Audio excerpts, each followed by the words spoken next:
Chris, can I say I'm very convinced that Jake Barber is a former top Tier 1 military personnel. He's served at the highest levels of the US military, the US Air Force.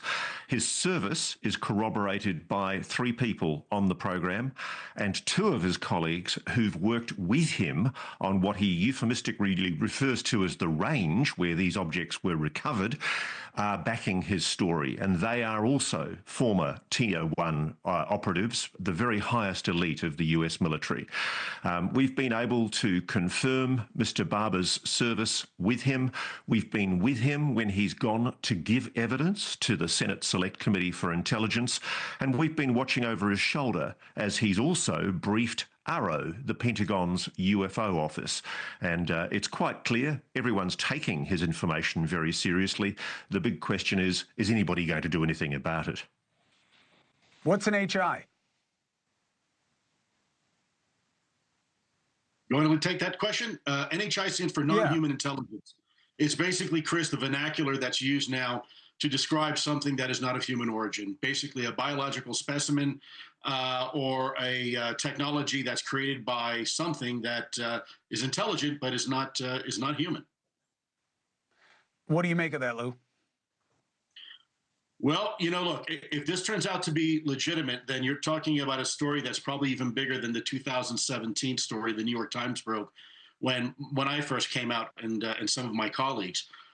This is a Tier 1 operator. So think of the best, people who've been psychologically evaluated on a regular and continuing basis. They have top secret security clearances. They take drug tests, polygraph examinations, and they are really America's best of the best. They're our finest operators in special operations. So whenever anything bad goes down, these are the folks that you call to go and fix it. And so when you have someone of his caliber coming out to have this conversation with the American people, that says a lot. People better be paying attention. If it turns out what he's saying is legitimate, this is going to be perhaps one of the biggest stories, frankly, over the last 50 years, perhaps. Ross, what are the questions for you after what we'll learn in the special tomorrow night? Look, the simple fact is that there's a problem, Chris. The Pentagon is consistently trying to evade answering questions on this subject. They've told us that they have confirmed that Jacob Barber's claims have been made, that they're aware of the claims, but they're maintaining their persistent claim that there is no evidence of any programs regarding the possession of reverse engineering of extraterrestrial materials. And I can tell you, Mr. Barber has overwhelming evidence. That evidence was provided originally to Dr. Sean Kirkpatrick by a member of his team, including imagery. And for some reason, that imagery and other data disappeared when the new ARRO director, the new Pentagon UFO boss, tried to investigate this material. He couldn't find it anywhere in the Pentagon's UFO office. It would appear someone had lost it. And I think what's going on here is the ARRO, the Pentagon's UFO office, is being used as a foil. It's basically being used by the Defense Department to try to fob off any further public transparency. And frankly, I think we're now on a slippery slope because Mr. Barber, as a whistleblower, is just the beginning. There are many more in the sidelines. Lou, weren't you one of the guys that used to make that stuff disappear so the rest of us couldn't find out about it? I mean, yeah, Chris, I was at a time one of those guys.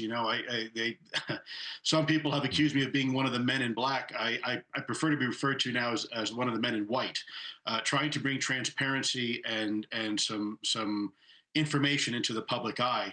Ross has done an incredible job with this. By the way, he's been sitting on this now for almost a year and a half, if I'm not mistaken, Ross. And I know individuals that I personally am aware of that I'm friends with that are also former special operations operatives that were helping in the security of this individual because, like many of us, he feared for his life because of the information that he had is so explosive. Think about this for a second. Surprise, surprise. Sean Kirkpatrick, the former ARRO director, saying, well, yes, someone may have talked to us, but we don't have any more of the evidence that was supplied to us. The new ARRO director, I think, is taking this topic very seriously. I'm frankly, I'm very optimistic that maybe we'll get somewhere with this new director. But the last director had showed himself over and over again, frankly, in my opinion, to not be very truthful to the American people and to Congress. And so now we have this whistleblower coming out, and you're going to see, I guess, in video of him actually going and reporting this information to key figures in our government. Hey, thanks for watching. Go to joinnn.com to find NewsNation on your screen. And don't forget, click the red subscribe button below to get more of NewsNation's fact-driven, unbiased coverage.